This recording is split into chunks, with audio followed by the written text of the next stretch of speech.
Pimp My Stride, the social category, is a workout completed for time. The workout will start with 5 meters of synchro walk-in dumbbell lunges. You will then move on to your partner chipper for time. Every 3 minutes you will be required to complete more walk-in lunges. The distance will go up by 5 meters each round. Walk-in lunges, we need to make sure that your back knee touches the ground at the same time as your partner, and we stand up tall with fully extended hips at the top of each rep at the same time.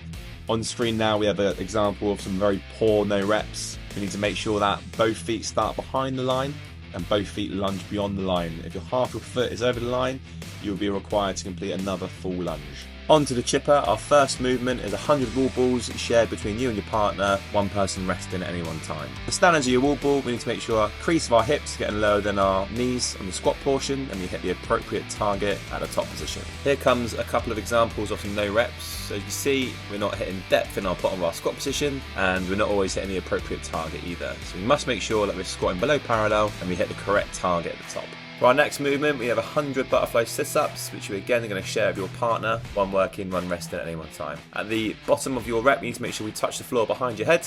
And as you sit forward, we need to make sure that we touch our toes. The soles of your feet must be in contact at all times. So up next, we have some examples of some bad reps. So he's touching the floor behind his head, which is good. He's only sitting forward far enough to touch the back of his foot and not his toes, not gaining enough hip flexion at the top of each rep. These next bad reps, the hands aren't going behind the head and touching the floor. We're not achieving full extension before each rep. Next up, we have the dumbbell snatch. We have 100 reps to get through between you and your partner. Again, only one working, one resting. So for your dumbbell snatch movement standards, you need to make sure both heads of the dumbbell touch the floor between each rep. We snatch the dumbbell over our head in one clean motion, and at the top of this position, it means to make sure that our knees, hips, elbows and shoulder are fully open and locked out. Okay, here come a couple of no reps for you. So you can see he's clearly not extending his elbow in the lockout position overhead. We need to make sure we fully extend our arm and press that dumbbell overhead. In his next one, we can see that we're not fully extended with our hips or knees at the top position, even though our arm may be fully extended. And his next reps, we can see that only one dumbbell head is touching the floor in between each rep. We need to make sure that both dumbbell heads touch the floor in between reps. Okay, up next we have a row. The distance of your row will depend on the category which you are in. You must make sure that your rower is set on 0 before you start, and you cannot get off your rower until you've hit your required distance. You're allowed to swap your partner as many times as you want, or as little times as you like, before we move on.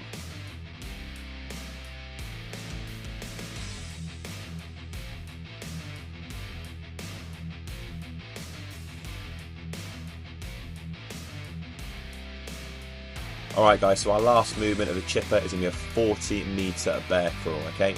Both hands must start behind the front marker. Both hands and both feet must go past the rear marker for your length to count. Each length is going to be 5 meters. You can swap your partner as often or as little as you like. You must bear crawl in the forwards direction, and you must make sure you have equal weight distribution in your hands and feet, and we're not just walking with a little bit of grazing of our hands on the floor. That is Pimp My Stride team. Please head to Team Arataz for all of your workout information.